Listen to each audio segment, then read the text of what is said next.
साथियों, हमारे यहां दशकों तक एक प्रवृत्ति चली, राष्ट्रीय चुनौतियों को पहचानने के बजाय उन्हें राजनीतिक कालीन के नीचे छिपा दिया गया। लेकिन अब समय आ गया है कि हम ऐसे मुद्दों से आंख न चुराएं। 21वीं सदी की पीढ़ियों को हम 20वीं सदी की राजनीतिक भूलों का बोझ नहीं दे सकते। भारत की ग्रोथ में तुष्टीकरण की राजनीति एक बहुत बड़ी चुनौती रही है। अभी संसद में वक्फ से जुड़े कानून में संशोधन हुआ है। इस पर आपके नेटवर्क ने भी काफी चर्चा की है।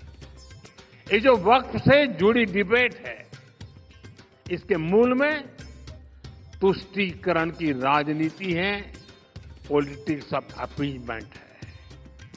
ये तुष्टीकरण की राजनीति कोई नई नहीं है। इसका बीज हमारे स्वतंत्रता संग्राम के समय ही बो दिया गया था। अब सोचिए, भारत से पहले, भारत के साथ साथ और हमारे बाद दुनिया में कई देश आजाद हुए, लेकिन कितने देश ऐसे हैं जिनकी आजादी की शर्त विभाजन थी? कितने देश हैं जो आजादी के साथ ही टूट गए? भारत के साथ ही ऐसा क्यों हुआ? क्योंकि उस समय राष्ट्र के हित से ऊपर सत्ता का मोह रख दिया गया। अलग देश का विचार सामान्य मुस्लिम परिवारों का नहीं था, बल्कि कुछ कट्टरपंथियों का था, जिसको कांग्रेस के कुछ नेताओं ने खात्मा नहीं दिया ताकि वे सत्ता के अकेले दावेदार बन सके। साथियों, तुष्टीकरण की इस राजनीति में कांग्रेस को सत्ता मिली, कुछ कट्टरपंथी नेताओं को ताकत और दौलत मिली, लेकिन सवाल ये है, आम मुसलमान को क्या मिला? गरीब पसबंदा मुसलमान को क्या मिला? उसे मिली उपेक्षा, उसे मिली अशिक्षा, उसे मिली बेरोजगारी। और मुस्लिम महिलाओं को क्या मिला? उन्हें मिला शाहबानो जैसा अन्याय, जहां उनका संवैधानिक हक कट्टरपंथ की भेंट चढ़ गया। उन्हें मिला चुप रहने का आदेश, सवाल न पूछने का दबाव, और कट्टरपंथियों को मिल गया खुला लाइसेंस महिलाओं के अधिकारों को कुचलने का। साथियों, तुष्टीकरण यानी पॉलिटिक्स ऑफ अपीजमेंट भारत की सोशल जस्टिस की मूल अवधारणा के पूरी तरह खिलाफ है। लेकिन कांग्रेस ने इसे वोट बैंक की राजनीति का हथियार बना दिया।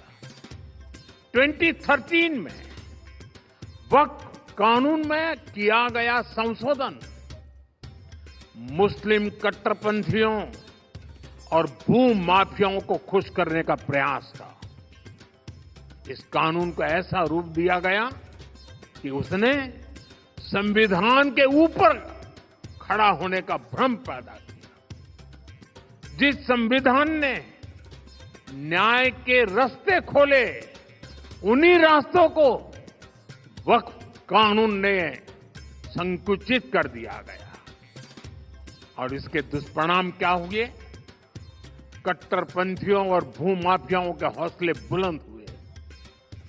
केरल में ईसाई समाज के ग्रामीणों की जमीन पर वक्फ के दावे, हरियाणा में गुरुद्वारों की जमीन विवादों में, कर्नाटका में किसानों की जमीन पर दावा, कई राज्यों में गांव के गांव हजारों हेक्टेयर जमीन अब एनओसी और कानूनी उलझनों में फंसी पड़ी है। मंदिर हो, चर्च हो, गुरुद्वारे हो, खेत हो, सरकारी जमीनें हो, किसी को भी अब भरोसा नहीं रह गया था कि उनकी जमीन उनकी ही रहेगी।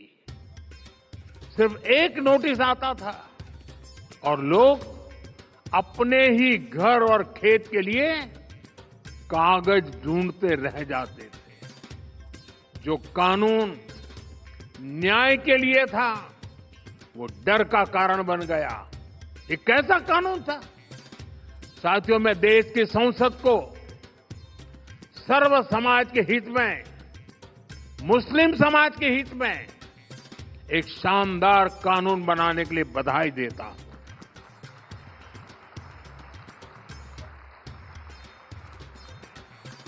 अब वक्त की पवित्र भावना की भी रक्षा होगी और गरीब, पसमानदा मुसलमान, महिला, बच्चे सबके हक भी महफूज रहेंगे। वक्फ बिल पर हुई बहस हमारे संसदीय इतिहास की दूसरी सबसे लंबी डिबेट थी। 75 साल में दूसरी सबसे लंबी डिबेट। इस बिल को लेकर दोनों सदनों को मिलाकर 16 घंटे चर्चा हुई। जेपीसी की 38 बैठकें हुई, 128 घंटे चर्चा हुई। देश भर से लगभग 1 करोड़ ऑनलाइन सुझाव आए। ये दिखाता है कि आज भारत में लोकतंत्र सिर्फ संसद की 4 दीवारों तक सीमित नहीं है। हमारा लोकतंत्र जन भागीदारी से और अधिक मजबूत हो रहा है।